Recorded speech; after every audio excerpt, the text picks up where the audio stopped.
नेपाल आपदा को लेकर वर्ल्ड बैंक ने रात की घोषणा की। आपको याद होगा कि कल नेपाल में भीषण बाढ़ के बाद से स्थिति बहुत गंभीर हो गई है। नेपाल को वर्ल्ड बैंक ने 25 अरब की मदद की है। भारत समेत कई देशों ने मदद का हाथ बढ़ाया है।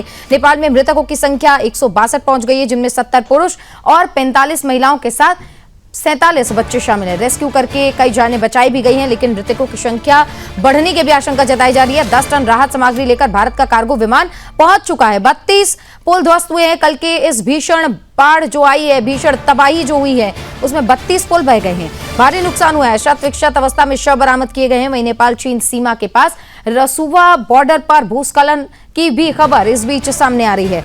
आपको बताया कि कल की भीषण बाढ़ में 11 हाइड्रो पावर प्लांट्स जो हैं वो बह गए हैं। कल की तस्वीरें जो सामने आई थी वो कहीं ना कहीं ये दिखा रही थी कि प्रकृति के आगे किसी की नहीं चलती। आप कितने भी एडवांस हो जाइए, लेकिन अगर प्रकृति अपना रौद्र रूप दिखाती है तो स्थिति ऐसी ही बनती है। नेपाल में बुधवार को आई भीषण बाढ़ ने तिब्बत से सटे रसुआ जिले में भारी तबाही मचाई। बाढ़ के कारण कम से कम 162 लोगों के मौत की खबर है, जबकि अभी 142 भारतीय समेत 400 से अधिक लोग लापता बताए जा रहे हैं। सुबह करीब 9 बजे भोटोकोशी नदी का जलस्तर अचानक बढ़ा और तिमुरे और स्याफुरबेसी इलाके में कई गांव, प्रोजेक्ट साइट, वाहन और संपत्ति बाढ़ में बह गए। राहत बचाव कार्य लगातार चल रहा है। सेना ने 14 हेलीकॉप्टर और आपदा राहत टीमें तैनात कर दी हैं। तस्वीरें देखिए, आपको समझ में आ रहा होगा कि लोगों का जीवन अब कितना मुश्किल हो गया है। सेना, आर्म्ड पुलिस फोर्स और नेपाल पुलिस के जवान लगातार प्रभावित क्षेत्रों में राहत अभियान चला रहे हैं।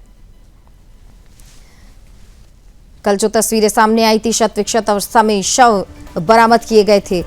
पूरा इलाका मलबे में तब्दील हो गया था। ये देखिए, राहत सामग्री लेकर भारत का कार्गो शिप भी पहुंच चुका है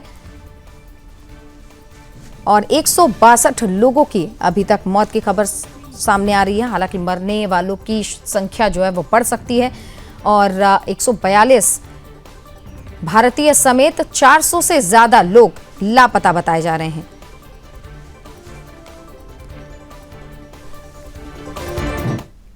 विस्तार से जानकारी ले लेते हैं। हमारे सहयोगी सुबोध नेपाल से हमारे साथ जुड़ गए हैं। सुबोध, कल की जो भीषण आपदा आई है, ये एक बार फिर से साबित करती कि प्रकृति के आगे आप कितने भी एडवांस हो जाइए नहीं चलती। लेकिन तस्वीरें जो ये सामने आई है, शत विक्षत शव बरामद किए गए हैं। अभी क्या स्थिति है उस पूरे इलाके की जहां पर बाढ़ आई, और उसके बाद कितने लोग अभी लापता बताया जा रहा है? रेस्क्यू ऑपरेशन किस तरीके से चल रहा है? विस्तार से जानकारी। बिल्कुल, आपको बता दें कि जिस तरह से रसुआ बाढ़ को लेकर पूरे नेपाल में अभी त्रासदी और भयभीत करने वाली दृश्य भी देखने को मिल रही है। आपको बताते चले कि जिस तरह से रसुआ से आगे नुआकोट होते हुए, धादिंग होते हुए, जिस तरह से 32 पुल जो है, बड़े बड़े पुल ध्वस्त हो चुके हैं, उसके लिए अभी मुख्य राजमार्ग भी अप है। और ये भी आपको बताते हैं, अब वहां से जो रसुआ से जो बाढ़ आया नुआकोट होते हुए, वो लापे जो है कम से कम 60 से 70 किलो के बाद में अब बरामद की जा रही है। जैसे कि नारायणी में कल 6400 जो है निकाला गया है। आपको ये भी बता दें कि जिस तरह सेना के द्वारा हेलीकॉप्टर से रेस्क्यू किया गया, अधिक लोगों की जानें बचा गई। अब वहां मलबे से डोजर लगाकर भी लाशें बरामद की जा रही है। तो अभी की आपको आंकड़ा बता दें, लगभग 170 के आसपास में पहुंच चुकी है। और आपको ये भी बताते चले कि जैसे वहां 400 टूरिस्ट जो है लापता बताए जा रहे हैं, जो कि संपर्क में नहीं है। हो सकता है कि वो लोग अभी कहीं ऊंचे इलाकों पर कहीं शरण लिए हो, इसकी अभी आधिकारिक पुष्टि नहीं है। जिसमें 105 के करीब भारतीय भी हैं और अन्य देश के लोग भी हैं। अब रही बात की भारत के द्वारा वहां 10 टन का कार्गो विमान से राहत बचाव कर्मी के साथ में पहुंच गए हैं वहां अपने भारत के द्वारा। तो वहां भी अब उस सामान को भी जगह जगह भेजने का कार्य चल रही है। जिस तरह से ये बड़ा आपदा जो है नेपाल के लिए कल का दिन ब्लैक डे के रूप में देखा जा रहा है। जी सुबोध, क्योंकि जो तस्वीरें सामने आई है, शत विक्षत शव बरामद किए गए हैं, कई लोग अभी भी लापता बताए जा रहे हैं, उनको किस तरीके से ढूंढा जा रहा है? क्या रेस्क्यू ऑपरेशन चलाया जा रहा है? क्या टीमें तैनात की गई हैं? बताइए।